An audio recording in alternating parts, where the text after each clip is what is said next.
Olá pessoal, meu nome é Tami Duarte, sejam bem-vindos ao meu canal. No vídeo de hoje nós falaremos sobre alguns conceitos básicos de triângulos. Não se esqueça de se inscrever no canal, deixar o seu like e ativar o sininho. Galera, então nós vamos falar aqui hoje um pouco sobre triângulos, tá? Alguns conceitos básicos relacionados aos triângulos.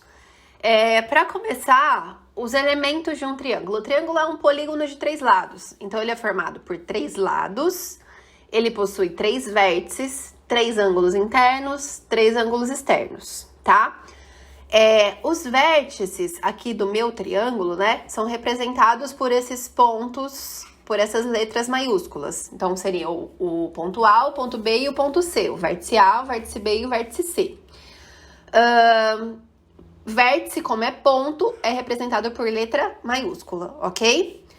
Os lados, eu posso utilizar os meus vértices aqui para representar, né? Então, eu tenho o meu lado AB, que é o lado que vai do vértice A até o vértice B. Tenho o BC e tenho o CA, tá? Então, eu tenho 3 lados aqui. Esse triângulo tem também 3 ângulos internos. Então, eu tenho um ângulo interno A, que tá no vértice A, o ângulo interno B e o ângulo interno C, tá? Os ângulos internos são os ângulos que ficam localizados dentro do triângulo. Além dos ângulos internos, a gente tem também os ângulos externos. E aí, deixa eu explicar uma coisa pra vocês. Tem gente que acha que o ângulo externo é tudo isso daqui, ó, que eu tô colocando em vermelho. E não é, tá? Não é tudo isso o ângulo externo. Então, presta atenção. Para a gente poder representar o ângulo externo, a gente tem que pegar um dos lados do triângulo e prolongar até esse lado sair do triângulo. Esse ângulo aqui, formado pelo prolongamento do triângulo, de um dos lados do triângulo, e o próximo lado, é o ângulo externo. Então, esse que eu coloquei em vermelho agora é um dos ângulos externos desse triângulo, tá? Para encontrar os outros 2 ângulos externos, a gente procede da mesma maneira. Então, eu prolongo os outros 2 lados desse triângulo, e aí o ângulo formado pelo prolongamento e pelo próximo lado é o ângulo externo, tá? Então, eu tenho aqui 3 ângulos externos. Beleza? Isso que é ângulo externo. Vamos dar uma olhada aqui na classificação dos triângulos. Os triângulos recebem nomes, tá? E essa classificação depende se a gente está olhando para os lados do triângulo ou se a gente está olhando para os ângulos do triângulo. Esses nomes aqui são importantíssimos, ok? Eles aparecem em exercício e quando eles aparecem, vocês têm que saber o que esses nomes significam, tá? Porque provavelmente, quando tá no enunciado, é porque tem alguma coisa relevante relacionada a isso, tá? Que vocês precisam saber. Então, a gente pode classificar os triângulos quanto aos lados, com relação às medidas dos lados. E aí, olha só, são 3 nomes. O triângulo vai ser um triângulo equilátero quando os 3 lados tiverem a mesma medida, ok? 3 lados com a mesma medida, a gente fala que é um triângulo equilátero. E aí, deixa eu já aproveitar para falar uma coisa. Quando o triângulo é equilátero, quando ele possui os 3 lados com a mesma medida, consequentemente, ele também possui os 3 ângulos com a mesma medida. Ok? Então, os 3 lados têm a mesma medida e os 3 ângulos também têm a mesma medida. Para quem lembra quanto vale a soma dos 3 ângulos internos de um triângulo, eu já vou adiantar uma coisa aqui. Quem não lembra, já vou falar sobre isso mais pra frente, tá?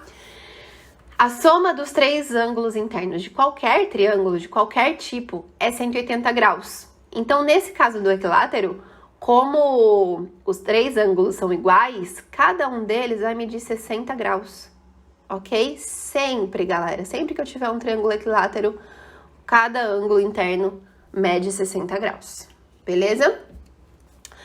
Bom, triângulo isósceles. Isósceles é quando ele possui 2 lados com a mesma medida, tá? Então, aqui, ó, quando a gente representa assim esses risquinhos, um risquinho e um risquinho significa que esses 2 lados têm a mesma medida, tá? O que possui uma quantidade de risquinhos diferentes é o que possui uma medida diferente, tá? Então, isósceles, 2 lados com a mesma medida. Escaleno tem os 3 lados com medidas diferentes, tá? Lados de medidas diferentes. Então, esse é diferente desse, que é diferente desse. Tudo diferente, tá bom? Ah, falando também dos ângulos aqui, aproveitando, né? O triângulo isósceles, como ele tem 2 lados com a mesma medida, ele também tem 2 ângulos com a mesma medida, tá? Os ângulos que ficam opostos aos lados de mesma medida também são iguais, ok? Então, olha só, se esse lado é igual a esse ângulo tem a mesma medida desse, beleza? Isso é uma coisa também muito importante a respeito do triângulo isósceles. E o triângulo escaleno, como ele tem os 3 lados com medidas diferentes, os 3 ângulos internos também têm medidas diferentes. Beleza? Muito bem. Com relação aos ângulos, então, aquela classificação equilátero, isósceles, escaleno é com relação aos lados, tá? Embora eu tenha falado um pouco sobre ângulos ali, ela tá relacionada aos lados. Essa outra classificação é relacionada aos ângulos. Um triângulo vai ser acutângulo quando ele tiver 3 ângulos agudos. Ó, acutângulo vem de agudo. O que é um ângulo agudo? É um ângulo menor que 90 graus, tá? Então, por exemplo, o triângulo equilátero, ele possui 3 ângulos menores que 90 graus. Então, além de ele ser equilátero, ele também é um triângulo acutângulo, tá bom? Então, acutângulo possui os 3 ângulos. Quando eu falo ângulos aqui, eu tô falando de ângulos internos, tá? Os 3 ângulos internos são agudos, são menores do que 90 graus. O triângulo retângulo, ó, retângulo vem de reto. Reto é o ângulo de 90 graus. Então, o triângulo vai ser retângulo quando ele possui um ângulo de 90 graus, ok? Os outros 2 ângulos vão ser, consequentemente, menores do que 90, tá? Triângulo obtusângulo. Obtusângulo vem de obtuso. Obtuso é maior que 90 e menor que 180, tá? Então, vou representar por um alfa aqui. Alfa é maior que 90 graus e menor que 180 graus, tá? Isso é o ângulo obtuso. E aí, não tem como o triângulo ter mais de um ângulo obtuso, tá? Então, quando ele tiver um ângulo obtuso, é um triângulo obtusângulo, ok? Condição de existência de um triângulo. A gente não pode simplesmente escolher 3 medidas de lados aleatoriamente e falar, consigo formar um triângulo com essas 3 medidas. Não. Para que a gente consiga formar um triângulo, existe essa condição de existência. Cada lado deve ser menor do que a soma dos outros 2. Então, por exemplo, ó, eu conseguiria formar um triângulo com lados 3, 4 e 5, 3, 4 e 5 centímetros, independente da unidade de medida. Eu conseguiria formar um triângulo com lados 3, 4 e 5? Vamos ver. O 3 é menor que 4 mais 5. Opa, beleza. O 4 é menor que 3 mais 5, ok? O 5 é menor que 3 mais 4. Então, olha só, cada um dos lados é menor do que a soma dos outros 2. Isso significa que com essas medidas eu consigo formar um triângulo. Olha esse segundo exemplo, 2, 3 e 8. O 2 é menor que 3 mais 8? Sim, ok. O 3 é menor que 2 mais 8? Sim. O 8 é menor que 2 mais 3? Opa, 2 mais 3 dá 5, então 8 não é menor que 5. Se essa condição aqui não foi satisfeita, significa que com essas 3 medidas eu não consigo formar um triângulo, tá? Aconteceria alguma coisa desse tipo aqui, ó. Imagina que esse lado que eu vou colocar agora é o de 8, tá? O outro lado tem 2 centímetros, vamos supor que seja centímetro, o outro tem 3. Olha só, vai acontecer isso aqui. Eu não vou conseguir fechar o meu triângulo, eu não vou conseguir formar um triângulo, tá? Então, para eu conseguir fechar, para eu conseguir formar um triângulo, essa condição tem que ser satisfeita. Outra coisa importantíssima é a soma dos ângulos internos de um triângulo, que foi o que eu citei ali quando eu falei do triângulo equilátero, né? A soma dos 3 ângulos internos de qualquer triângulo, seja ele qual for a classificação, é sempre 180 graus. Isso daqui, galera, é uma das coisas que a gente mais utiliza a respeito dos triângulos. A soma desses 3 ângulos é sempre 180 graus, tá bom? Guarda isso na cabeça. Eu vou mostrar rapidinho aqui, de uma maneira, existem várias demonstrações para isso, tá? Eu vou usar ângulos alternos internos, não sei se vocês se lembram, mas só para vocês verem uma demonstração. Aqui, o ângulo beta. Se eu traçar 2 retas aqui, né, são as que eu tô traçando agora, deixa eu colocar em preto. Eu tenho 2 retas paralelas. Esse ângulo beta é alterno interno desse aqui que eu tô colocando agora. Então, ele vale beta também, tá? Alternos internos têm a mesma medida, são congruentes. Esse ângulo gama é alterno interno deste outro que eu tô colocando aqui agora. Olha só, juntando os 3, tá vendo que forma um ângulo de 180 graus? Pronto, a soma é 180 graus, tá? Então, uma demonstração bem rapidinha aqui, pra vocês verem que juntando os 3 vai dar 180 graus, tá? Beleza? Guarda isso na cabeça. Outra coisa importante é o teorema do ângulo externo. O teorema do ângulo externo diz assim, olha só, coloquei um ângulo externo aqui que eu chamei de x, tá? Esse ângulo externo aqui, ele vai ter a mesma medida da soma desses 2 internos não adjacentes a ele. Olha só, eu tenho 3 ângulos internos nesse triângulo, o alfa, o beta e esse outro aqui, ó, que é suplementar do x, tá? Não considera esse daqui que é o suplementar do x, esquece ele. Considera os outros 2 que estão longe do x ali, tá? O x vai ser igual ao alfa mais beta, beleza?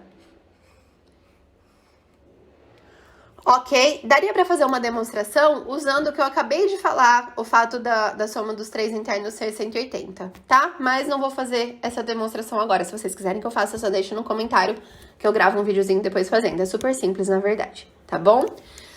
Muito bem. Sabendo disso tudo que eu disse agora, vamos resolver 2 exercícios.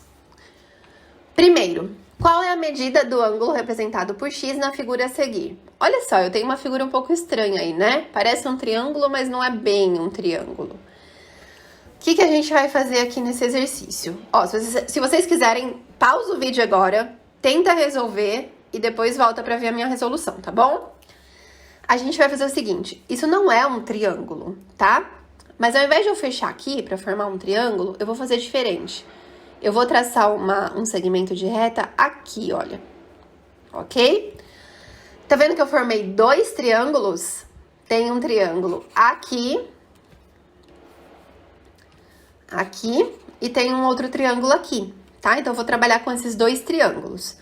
Bom, no primeiro triângulo, eu tenho aqui um ângulo interno que é 70 graus. Tenho 30 graus. E eu consigo descobrir este outro aqui que eu vou chamar de... Já tem x, eu vou chamar de y. Como que eu descubro esse y? Lembra que a soma desses 3 tem que dar 180. A soma dos 3 ângulos internos tem que dar 180 graus. Então, 70 mais 30 mais y tem que ser igual a 180 graus. 70 mais 30 é 100. 100 mais y, 180. O y é 80 graus. Ok? Beleza? Já vou substituir aqui. 80 graus. Maravilha. Se o y aqui, esse ângulo é 80 graus, eu já consigo descobrir esse daqui, ó. É suplementar, tá vendo que juntando esses 2 dá um ângulo de 180 graus? Então, aqui tem que ser 100. Tá? Eu poderia ver isso de uma outra forma também. Esse 100, olha, ele é um ângulo externo desse meu triângulo grandão. Então, ele é 70 mais 30. Tá vendo o teorema do ângulo externo aqui? Muito bem. Agora o x, como é que eu vou descobrir o x? Estão vendo que o x é ângulo externo desse meu triângulozinho? Então, ele tem que ser igual a 30 mais 100, tá? O x é igual a 100 mais 30 pelo teorema do ângulo externo, ó. Então, de novo, o x é um ângulo externo, ele vai ser a soma desse com esse. Portanto, o x é igual a 130 graus, tá? Daria para seguir vários caminhos nesse exercício, tá bom? Esse que eu escolhi é apenas um deles, tá? Muito bem, e o segundo exemplo, qual é o valor de x no triângulo a seguir? Olha só, eu tenho os 3 ângulos internos, mas os 3 estão em função de x. O que a gente precisa lembrar aqui? Que a soma dos 3 ângulos internos é 180 graus. Então, eu vou escrever isso. 2x mais 20, mais 4x mais 40, mais 6x mais 60 é igual a 180 graus. Formei uma equação, agora é só a gente resolver essa equação. Então, 2x mais 4x mais 6x vai dar 12x. 20 mais 40 mais 60 dá 120. 12x vai ser 180 menos 120, que é 60. Passo 12 dividindo, x é igual a 5. Pronto, descobri o valor de x. Beleza, galera? Então é isso que eu tinha pra falar por hoje. Espero que tenham entendido. Pratiquem, tá? Esse tipo de exercício. Isso aparece bastante. Triângulo é algo que aparece muito em exercício de geometria. Então é importante que vocês treinem, tá? Se você curtiu esse vídeo, deixa o seu like aí pra mim. Compartilhem com os amigos, compartilhem com a galera. E até o próximo vídeo.